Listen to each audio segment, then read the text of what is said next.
2023년 신년 새해를 맞이합니다. 금년 한 해 동안 하나님의 은혜와 평강이 여러분의 삶의 자리에, 가정과 기업부에 풍성하게 임할 수 있기를 축원합니다. 금년도 우리 옥천 동성교회 표호 복음의 사람 예배자로 살게 하소서입니다. 총회에서 정해준 이와 같은 표호이고요. 이 표를 보면 두 가지 강조점이 있습니다. 첫째는 복음의 사람이라고 하는 강조점입니다. 나는 복음의 사람인가? 여러분, 무엇이 복음일까요? 복된 소식, 행복한 소식, 우리는 그것을 복음이라고 이야기합니다. 예를 들어서 아이를 잃어버렸는데 한 달쯤 지나서 아이가 건강한 모습으로 돌아옵니다 라고 소식을 들었다고 한다면 아마도 어머니에게는 굉장히 복된 소식일 것입니다. 시한부 인생을 살아가는 사람에게 확실한 치료법이 생겨서 이제는 더 이상 걱정하지 않아도 된다, 이런 소식이 들려진다면 그에게는 복음일 것입니다. 단광에 매몰된 사람이 한 달 지났음에도 불구하고 건강한 모습으로 구조되었다라고 하는 소식 가족들이 듣는다면 그것을 복음으로 생각하게 될 것입니다. 모두가 어찌 보면 놀라운 일이 생기게 될 때, 감사한 일이 생길 때 우리는 그것을 복음이라고 이렇게 설명을 하게 되는 것입니다. 그런데 성경에서 말하는 복음은 훨씬 더 놀랍고 훨씬 더 아름답다라고 하는 사실입니다. 여러분, 예수님께서 우리의 죄를 대신 지시고 십자가 위에서 죽으셨다라고 하는 사실, 그래서 우리 죄를 주님이 거저 용서해 주셨다라고 하는 이 놀라운 사실은 복음 중에 복음이 되어집니다. 구원을 얻는데 누구든지 저를 믿는 자마다 멸망치 않고 영생을 얻는다. 여러분, 믿음으로 구원받는다라고 하는 사실은 어찌 보면 복음 중에 복음이라고 말할 수 있는 중요한 부분이 되겠습니다. 행함의 결과가 아니라 어떤 대가로서 구원받는 것이 아니라 믿음으로 구원받는다. 이것은 정말 복음 중에 복음인 것입니다. 세상 수없이 많은 사람들 가운데 하나님께서 나를 하나님의 귀중한 자녀로 선택하셨다. 여러분, 그것이 복음 중에 복음이다라고 하는 사실을 깨달아야 하는 것입니다.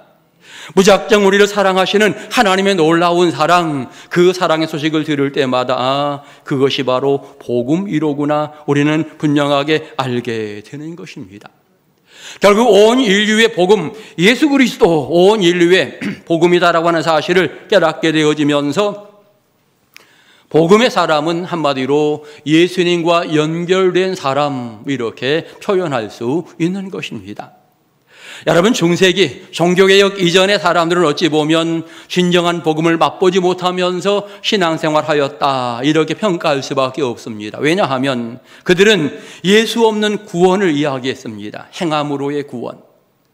그들은 어찌 보면 예수 없는 은혜를 이야기하였습니다. 어떤 예식들을 통해서 은혜 받는다라고 생각하게 될 때에 거기에는 문제점이 많았지요. 더 나아가 예수 없는 용서를 그들은 이야기했습니다. 면죄부를 통해서 용서받는다. 여러분, 이거 얼마나 안타까운 일입니까? 그러기에 중세 시대, 어찌 보면 개혁 이전의 시대 많은 사람들은 참된 복음을 맛보지 못하면서 신앙생활하였다, 이렇게 표현할 수 있겠는데, 그런데 종교개혁자들이 우리들에게 복음의 진수를 깨닫게 하였던 것이지요. 오직 예수라고 하는 중요한 주제를 우리에게 가르쳐주면서 오직 믿음으로 라고 명확하게 이야기하고 있고 오직 은혜로 라고 분명하게 말하고 있습니다. 결국 저와 여러분이 복음을 들었다라고 이야기하게 될 때에 이 예수 믿음으로 구원받는다라고 하는 것, 예수님과 연결되어야 복음의 사람이 된다라고 하는 것, 이것은 두말할 것 없이 명확하게 우리들이 알 수 있는 분명한 사실이고요. 더 나아가 우리가 예수를 안다라고 하는 것도 성령의 역사하심 가운데 성령이 내게 은혜 주시고 감동 부어주시게 될 때 내가 비로소 예수의 사람인 것을 느끼게 된다라고 하는 것 알게 되어지고, 성령 역사해야만 내가 주일에 교회 가고 싶은 마음이 생긴다라고 하는 사실도 우리는 깨달으며 살아가고 있는 것입니다.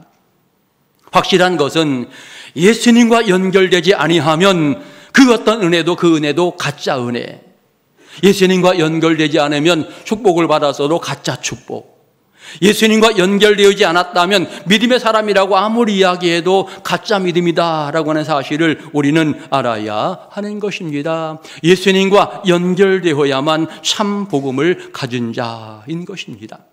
예수님 말씀합니다. 사마리아 여인과의 대화 가운데 이런 말씀하시지요. 이 물을 마시는 자마다 다시 목마를 것이지만 내가 주는 물을 마시는 자는 전혀 목마르지 아니할 것이다. 영생하는 물이 될 것이다. 이렇게 말씀을 하시는 것입니다. 여러분, 예수님이 우리에게 영원한 생명을 주시는 줄 믿습니다. 그것이 바로 복음의 핵심이지요. 제가 이전 교회에서 목회를 진행해 나가는 과정 속에 이전 교회 시골이어서 수도가 들어오지 않는 지역이었습니다. 우물을 파야 되는데 하루면 우물을 팔 수 있다라고 해서 이제 우물을 파라 이렇게 시켰습니다. 그런데 하루가 지났는데 우물을 못 파는 거예요. 왜 안 됩니까? 라고 이야기했더니 큰 바위가 있는 것 같습니다. 시간이 좀 걸릴 것 같습니다. 이틀이 되었어도 이 우물이 완성이 안 되는 겁니다. 그리고 결국 사흘째가 되어서 이 우물이 완성이 되었는데 큰 바위를 뚫고 이제 물이 쏟아지게 되어지는데 정말 풍성하게 굉장히 많은 물이, 그 말 그대로 너무나 좋은 물이 팡팡 솟아오르는 겁니다. 얼마나 행복했겠습니까? 굉장히 기뻐했습니다. 우리 온 성도들이 이제는 좋은 물, 정말 시원한 물을 마실 수 있구나 라고 생각하면서 굉장히 기뻐했고, 또 저도 이제 행복하게 이 물을 기쁘게 마시면서 생활을 하게 되어집니다. 양로원을 건축하고 나서 허가를 받으려니까 수질 검사를 하십시오 이렇게 통보가 왔습니다. 그래서 자랑스럽게 한 통을 딱 떠다가 천안시청에 딱 갖다 주었습니다. 일주일 딱 지나서 수질검사 결과가 딱 나왔는데 바위를 뚫고서 물을 퍼왔으니 생수일 거라고 생각을 했는데 답은 이 물은 음용수로 적합하지 않습니다. 질산성 질소가 너무 많아서 먹기에 맞지 않습니다 라고 통보가 딱 온 겁니다. 저는 의심이 되었습니다. 아니, 큰 바위를 뚫고 그 속에 있는 물을 퍼냈는데 왜 이 물이 오염됐단 말인가 믿을 수가 없어서 다시 한 통을 딱 퍼가지고 아산시청에 이제 갖다 제출을 했습니다. 그랬더니 똑같은 답이 나오는 거예요. 이 물은 마시기에 적합하지 않습니다. 저는 그 물을 자랑스러워했는데 결국 제가 우리 교인들에게 먹기에는 합당하지 않은 물을 먹으라고 준 이와 같은 격이 되었습니다. 굉장히 좀 안타까웠고요.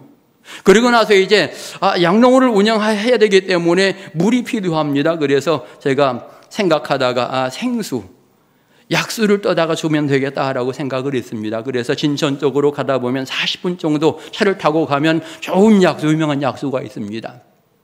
그래서 매주일 물을 떠러 갑니다. 5통씩 떠다가 이제 양로원 우리 어르신들 건강하시라고 약수를 이렇게 드시게 했지요. 한 서너 달쯤 지나서 딱 갔는데 팻말이 붙었어요.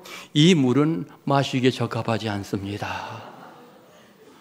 나는 약수라 그래서 정말 어른들 좋으라고 이 물을 떠다 드렸는데 결국 적합하지 않은 물을 제가 어른들에게 제공한 이와 같은 격이 되었습니다. 너무나 마음 아팠고요. 중요한 것은 우리가 신앙생활을 진행해 나가면서 교회에서 정말 하나님의 귀한 말씀, 생수가 선언되어지는가 아니면 변질된 물을 먹이지는 않는가. 저는 목회자로서 그 제 자신을 다시 한번 돌아보게 되어지고 우리 역천 동성교회가 정말 생수가 펑펑 흘러나오는 교회인가 아니면 변질된 물이 성도들에게 전해지고 있는 것 아닌가. 이런 부분들을 제가 돌아보는 이와 같은 계기가 되게 되었던 것입니다. 여러분, 우리는 분명합니다. 내가 자랑하며 주는 물은 절대로 생수가 될 수 없습니다. 예수님 말씀하신 것처럼 예수님이 생수입니다.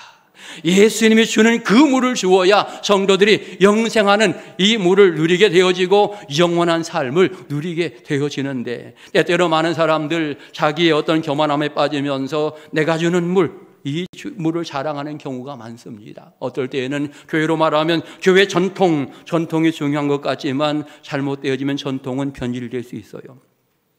목사가 박사학위가 많으니까 잘 가르칠 거야. 여러분, 거기에는 생수가 있지 않습니다.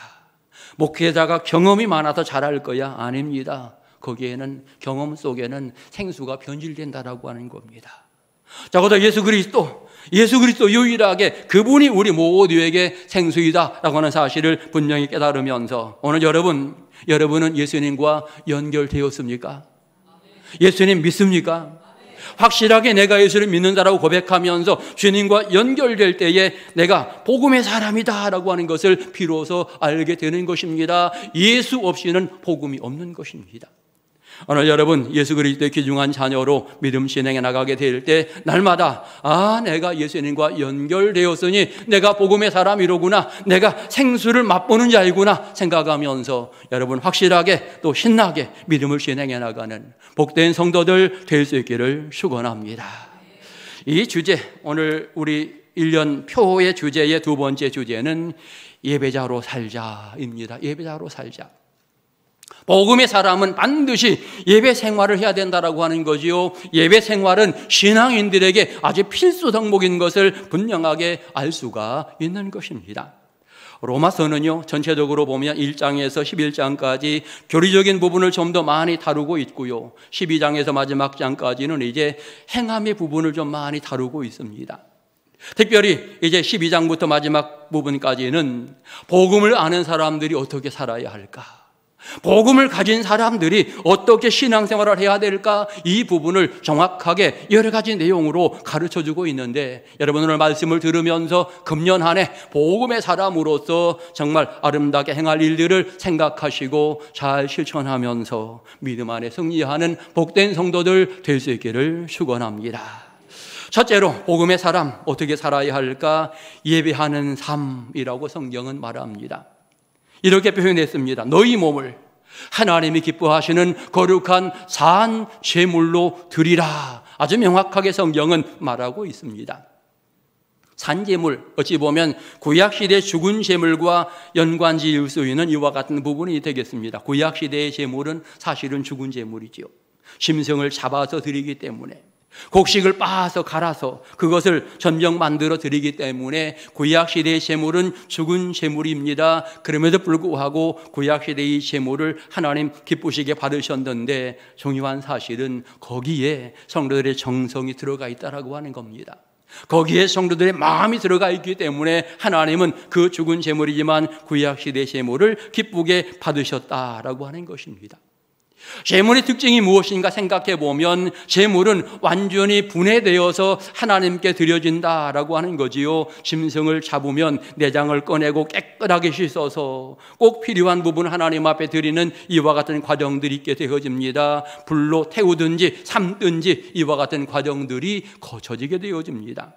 곡식은 완전히 빻아서 가루를 만들어서 그것으로 떡을 만들어서 하나님 앞에 제물로 드리게 되어집니다. 다시 말하면 제물은 적당하게 드릴 수 없다라고 하는 거예요. 완벽하게 완전하게 드려야만 온전한 제물, 하나님이 기뻐 받으시는 제물이 된다라고 하는 것을 성경은 우리로 깨닫게 하고 있는 것입니다.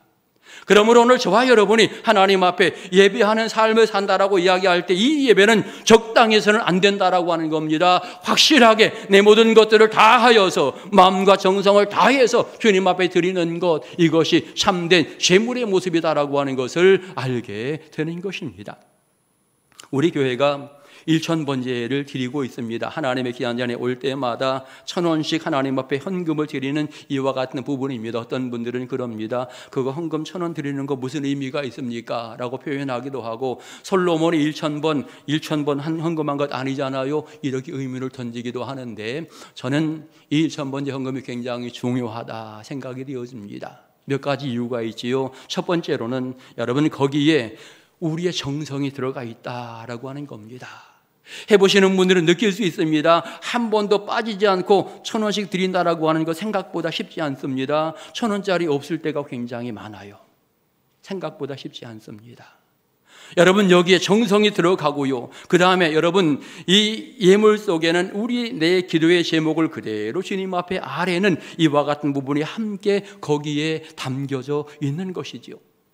그리고 더 나아가서 우리는 우리의 마음과 정성을 다 드리고자 하는 이와 같은 열망을 가지면서 주님 앞에 서게 되어지고, 시간마다 빈손으로 나오려 하니 하고 주님 앞에 서는 이와 같은 부분들이 그 속에 담겨져 있기 때문에 경건에 굉장히 유익하기 때문에 우리가 일천번제 헌금을 진행해 나가고 있는 것입니다. 중요한 것은요, 여러분 신앙생활을 진행해 나가며 예배하게 될 때 여러분 절대로 형식적으로 적당하게 예배하려고 생각하지 마십시오. 온전하게 전심으로 내가 제물이다라고 하는 사실을 생각하면서 하나님 앞에 예배해야 하는 것입니다. 하나님이 기뻐하시는 거룩한 산제물로 드리라. 전심으로 드려야만 하나님이 기뻐하신다라고 하는 사실을 마음속에 깨달으시기 바라고, 여러분 하나님이 기뻐하시는 거룩한 산제물이라고 하는 데는 또 다른 의미가 있는데, 이것은 행함의 제사와 연결되어지는 또 하나의 부분인 것입니다. 다시 말하면 이미 구원받은 사람들은 삶의 자리에서 하나님 앞에 나와 영광 돌리는 예배도 드려야 되겠지만, 세상 나가 살아가는 모든 것들이 또 다른 부류의 예배다라고 하는 것을 이야기하고 있는 것입니다. 내가 세상에서 무엇을 하든지 그 행위는 하나님 보시기에 아름다워야 합니다. 그 행위는 사람들 보기에도 아름다워야 하고 칭찬 들을 만 해야 되는 것이요, 성도들은요 하나님의 귀한 전에서 마음껏 찬양하며 영광 돌려야 되겠고, 세상 사람들과 함께하는 과정 속에서도 하나님을 기억하며 영광 돌리는 이와 같은 신앙의 모습을 가져야 합니다. 그것이 산제물의 아름다운 모습이 되어지는 것입니다. 여러분 이미 말씀드린 것처럼 진정한 제물은 자신이 죽어야 된다라고 말씀드렸습니다. 내가 좋은 제물이 된다라고 할 때에 내 자신이 깨어져야만 하는 것입니다. 고집도 깨지고 경험도 깨지고 잘난 것, 교만한 것들을 다 깨뜨려버리고 온전하게 회개하며 주님 앞에 내 자신을 드리는 것, 이것이 진정한 제물의 아름다운 모습이 되어지는 것입니다. 제물이 된다라고 하는 것은 이제 더 이상 내 몸이 내 것이 아니고 하나님의 것입니다 라고 고백하며 인정하는 또 하나의 부분입니다. 내 손이 내 것이 아니고 하나님의 것이에요. 내 팔이 하나님의 것입니다. 내가 가진 어떤 소중한 달란트 내 것이 아니고 하나님의 것입니다. 그러기에 우리는 그것으로 하나님 앞 영광을 돌리고 이웃에게 유익을 끼치는 이와 같은 모습으로 인생을 살아가야 하는 것입니다. 예배 시간만 제물이 된다, 잘못된 생각입니다. 언제든지 삶 전체가 하나님 앞에 아름다운 예배의 모습이다, 제물의 모습이다라고 하는 사실을 기억하시면서, 여러분 내가 우리 가족과 함께 식탁에 앉아 있을 때에 거기에도 주님이 계시는 줄 믿습니다.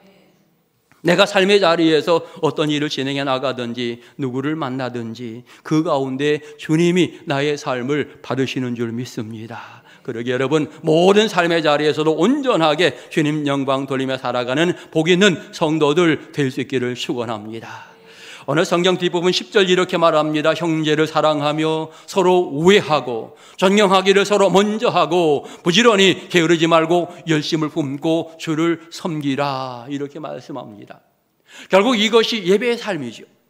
세상 속에 이루어지는 거지만 하나님이 기뻐 받으시는 제물의 삶이다라고 하는 것을 생각하시면서 여러분 열심을 품고 주를 섬기시고 이웃들을 사랑하면서 선한 일들을 감당해 나가는 믿음의 용사들 될 수 있기를 축원합니다. 신앙생활의 기본은 예배입니다. 어찌 보면 그 무엇보다 예배가 가장 중요하다는 사실을 꼭 기억하면서 예배로 출발해서 또 다른 일들을 함께 실행해 나가게 될 때에 하나님이 영광 받으십니다. 금년 한 해 예배에 승리하는 행복한 성도들 될 수 있기를 축원합니다. 두 번째로 복음의 사람이 조심해야 될 것, 오늘 2절은 이렇게 말했습니다. 너희는 이 세대를 본받지 말라, 명확하게 말씀합니다. 여러분 세대라고 하는 용어가 두 가지로 사용이 되어집니다. 에이온, 코스모스라고 하는 두 단어가 사용이 되어지는데, 코스모스라고 하는 이 단어는 하나님이 창조하신 세상을 이야기하는 거지요. 우주를 표현할 때에 코스모스라고 이야기하고, 우리가 살고 있는 이 땅을 표현하게 될 때에 코스모스라고 주로 용어를 사용하게 되어집니다. 그런데 에이온이라고 하는 이 단어는 세상의 흐름을 말하고 있습니다. 세상의 문화들을 이야기하고 있습니다. 사람들의 생각 가운데 움직여지고 있는 세상의 이 흐름들, 그것을 에이온 이렇게 표현하면서 오늘 성경은 그렇게 사용합니다. 너희는 이 세상의 흐름들을 따라가지 말아라, 세상의 어떤 그릇된 부분들을 따라가지 말아라, 이렇게 이야기하고 있습니다. 이 세대의 특징이 무엇입니까? 죄악이 너무나 많은 세상인 거지요. 어둠의 세력들이 너무나 많은 이와 같은 세상입니다. 그러기에 여러분, 이 세상의 흐름들을 너희는 따라가지 말아라, 이렇게 말합니다. 어떤 분은 이렇게 표현합니다. 세상은 죄악의 지뢰밭이다 라고 이렇게 표현하기도 합니다. 함부로 발걸음 내딛지 말아라, 조심해야 된다 라고 이렇게 경고를 하기도 하는 것입니다. 그리고 이 세상은 물질 만능의 시대라고 이야기합니다. 돈이면 다 된다라고 이야기하면서 하나님보다 돈을 더 사랑하는 이와 같은 모습이 너무나 많기에 성경은 말합니다. 너희는 이런 세상의 흐름 따라가지 말아라, 아주 분명하게 말씀하고 있는 것입니다.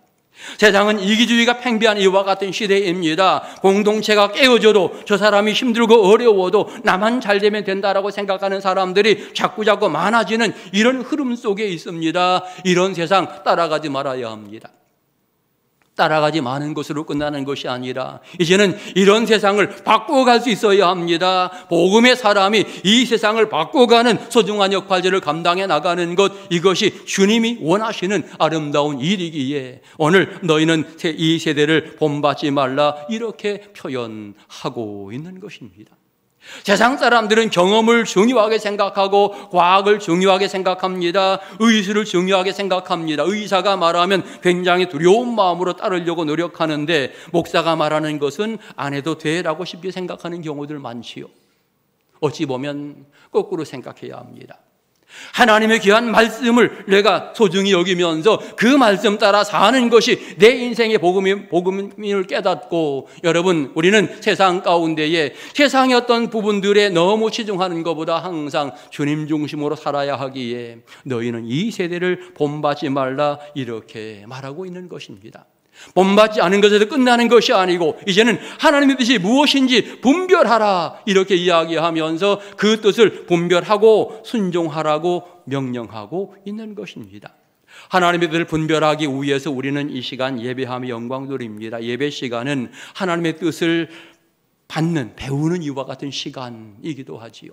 그런 측면에 열심히 예배하면서 하나님의 뜻을 이해하고 하나님의 뜻을 깨닫고 이제는 더욱더 하나님의 뜻에 맞추어서 세상을 살려고 하는 이와 같은 모습을 가져야 합니다. 그것이 복음을 가진 사람의 아름다운 신앙의 부분인 것입니다.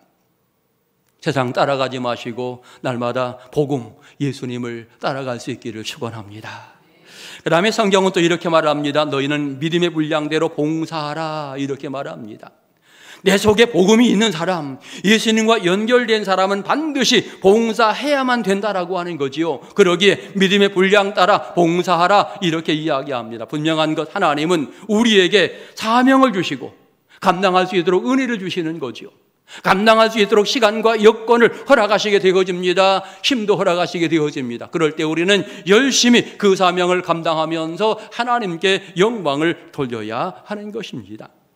하나님은 우리가 일할 수 있도록 풍성한 은혜를 부어주신다, 아니 이미 부어주셨다라고 하는 사실을 깨달아야 되는데, 때때로 어떤 분들 그럽니다. 내가 아직 은혜 못 받아서 내가 은혜 받고 일하겠습니다, 그렇게 이야기하곤 하는데, 여러분, 예수님과 동행하는 사람, 구원받은 사람은 이미 큰 은혜를 받은 사람인 것입니다. 어떤 사명이 여러분에게 부여되든지 그 사명을 잘 감당하는 일꾼들 되시기 바랍니다. 소망 중에 기뻐하고 환난 중에 기도하며, 오늘 성경은 우리 믿음을 진행해 나가라고 말하고 있는데, 어떤 과정 속에서라도 여러분에게 주어진 사명 기쁨으로 감당해 나가는 일꾼들 될 수 있기를 축원합니다.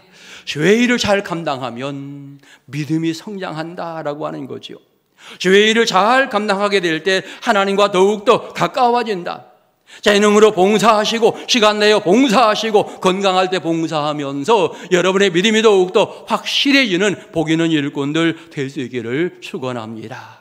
모든 교회는 생명의 샘물이 있다라고 표현합니다. 교회 성도들은 날마다 이 샘물을 퍼내야 합니다. 이웃에게 이 생명의 샘물을 퍼주어야 합니다. 목마를 때마다 나도 그 생명의 샘물을 마셔야 되겠고, 이웃에게 이 샘물을 퍼주게 될 때에 계속해서 신선한 생수가 흘러 넘치게 되어질 것입니다. 그런데 퍼내지 않는다면, 고인물이 되어지면 그때부터 문제가 생긴다라고 하는 것입니다. 우리 역전 동성교 성도들 열심을 다해서 복음을 증거하는 신앙의 일꾼을 되시기 바랍니다. 내 속에 있는 복음, 나만 가지고 있는 것이 아니라 이 복음은 항상 살아서 여러 사람에게 나가려고 합니다. 그러기에 내가 나가서 확실하게 이 복음을 많은 사람들에게 전해야 하는 것입니다. 2023년 한 해 여러분 예배에 승리하시기 바랍니다. 세상 본받지 말고 주님 앞에 선한 제물이 되시기 바랍니다. 맡은 사명 잘 감당하며 믿음 안에 든든히 서가면서 영광 돌리시고 하나님의 놀라운 사랑 가득히 누리는 행복한 한 해가 되시기를 주의 이름으로 축원합니다. 기도드리겠습니다. 하나님의 사랑에 감사를 드립니다. 금년 한 해 주와 동행하며 영광 돌리기 원합니다. 선한 제물이 되기 원합니다. 은혜로 채워 주옵소서. 예수님의 이름으로 기도드립니다. 아멘.